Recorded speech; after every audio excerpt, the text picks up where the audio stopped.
Écoutez les fouinards. Écoutez ma toute nouvelle histoire. Fouinard, fouinard, bienvenue dans mon cauchemar. Le manoir passage de la Baba Yaga. Chocolat et frissons en open bar. Le manoir passage de la Baba Yaga. Laissez passer la superstar. Épisode 4. L'étrange gramophone. Décidément, on s'en lasse pas du nouveau générique, hein, monsieur Maheu? Le Matu, ça veut dire qu'il aime ou qu'il aime pas? J'ai encore du mal à comprendre, moi. Bon, enfin bref, là, les fouinards, on est sur le tracteur et on se rend au manoir de l'Aube. Et pour le coup, là, on fait du hors-piste. Bon, après, on est sur son gros tracteur, donc on est un peu mieux préparé que ma petite équipée au milieu de la nuit de la dernière fois, là. C'est quoi comme modèle de tracteur, ça, monsieur Maheu? D'accord, je vois. Oui, non, je sais bien que j'ai pas compris, mais je demandais ça juste par politesse, quoi, parce que, bon, de toute façon, même si j'avais compris, moi, niveau tracteur, je suis pas vraiment calé. Niveau voiture, je touche un peu, et encore, j'ai jamais eu que la Yaga mobile, donc j'ai pas trop de comparaison, quoi. Oh, regarde le matou, ça, là, c'est le manoir. Ah ouais, non, c'est juste une bergerie. Je me disais, c'est un peu petit pour un manoir. Je te jure. Bon, donc, on arrive quand, en fait, au manoir, là? Pas tout de suite. Ok, c'est loin, en fait. T'as vu le Matu, je commence à le comprendre de mieux en mieux, monsieur Maheu. Bon, y a l'autoradio sur le tracteur? Bon, on a fini par arriver au manoir. Bon, on a pris notre temps, mais il faut dire aussi que le tracteur, alors ça passe partout, c'est tout terrain, mais c'est pas le moyen le plus rapide pour aller d'un point A à un point B. Le point B étant cette fois le manoir du comte de la Combe du Diable. Et franchement, c'est perdu comme endroit. Mais moi, je trouve ça plutôt cossu, en fait. Assez classe, quoi, dans son genre. C'est une belle bâtisse très 16e ou 19e siècle, enfin, un des trois, je sais plus. Avec des fortifications et un très haut donjon. J'espère qu'on pourra visiter tout là-haut. Bref, monsieur Maheu a pas voulu trop s'approcher, et quand on est arrivé au bout du chemin, là, il nous a fait des grands signes avec les mains et il s'est agité, j'ai rien compris du tout. Mais à la fin, il nous a donné une énorme branche d'ail, un long truc quoi, avec plusieurs têtes d'ail. Ce qui fait que là, on doit avoir au moins, je sais pas moi, 20 gousses. Donc voilà quoi.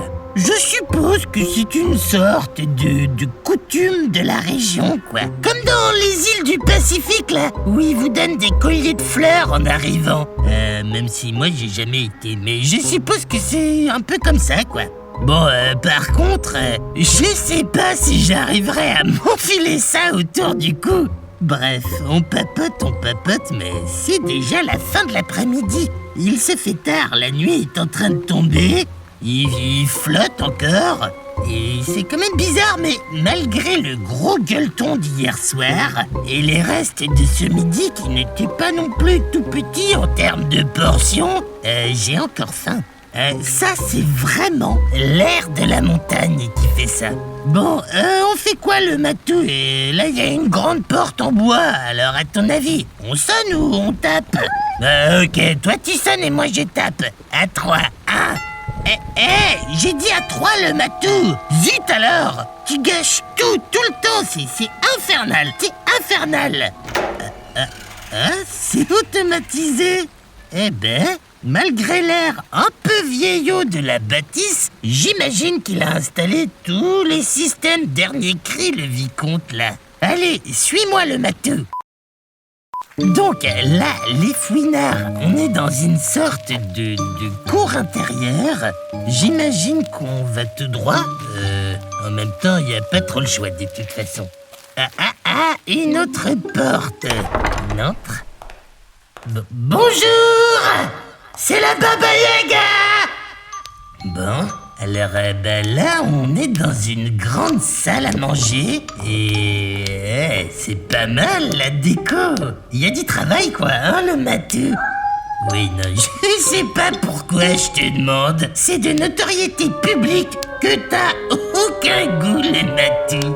Regarde, là, sur la table, un mot. Un mot pour moi. Attends, j'ai dépris. Baba Yaga lance le tourne-disque à ta gauche. Attends, où ça? Ah oui, pardon, à ma gauche. Je pensais que c'était l'autre gauche. Ah oui, bon, ça va. Tu sais bien que ça a toujours été un peu compliqué pour moi, la latéralisation. Les fouinards, il y a un très vieux tourne-disque, un gramophone même, avec, vous savez, l'espèce de truc en forme de trompette, de corne, là, qui en sort. Alors, attendez, je lance le disque, où c'est qu'on appuie? Ah, là. Cher Baba Yaga, cher Matou Kishmout. Dis ton nom en entier, c'est bien ça. J'espère que vous êtes bien arrivé et que la rudesse du Père Maheu ne vous a pas trop, comment dire, impressionné. Non, ça va. C'est un brave type qui sait être fiable quand il faut, même s'il est un peu superstitieux. Oh, arrête d'interrompre les gens, c'est pas poli, même si c'est un enregistrement. Tais-toi, le matou. Je suis désolé de ne pas pouvoir vous accueillir en personne. J'ai des petits problèmes de sommeil, de migraine, et je sors rarement quand le jour est levé. Alors j'ai fait préparer un petit repas léger en attendant notre festin, comme promis. Ah ouais, t'as vu, c'est ça, la petite salade là-bas, là. J'ai aussi fait préparer vos chambres. Vous avez chacun la vôtre dans l'aile droite du château. Vos valises y sont déjà. Installez-vous et nous nous retrouverons ce soir autour du feu. À très bientôt. Bon, bah, ok. Il est sympa comme hôte, en tout cas, moi, je trouve. Bon, par contre, la salade, je parle pas trop fort parce que les murs ont des oreilles, mais c'est un peu ledge, non, le matou? Oui, d'accord, bon, allez, on va s'installer. C'est par là, je crois. Mais si, il a dit l'aile droite du château. C'est par là, je te dis. Ah oui, non, t'as raison, pardon.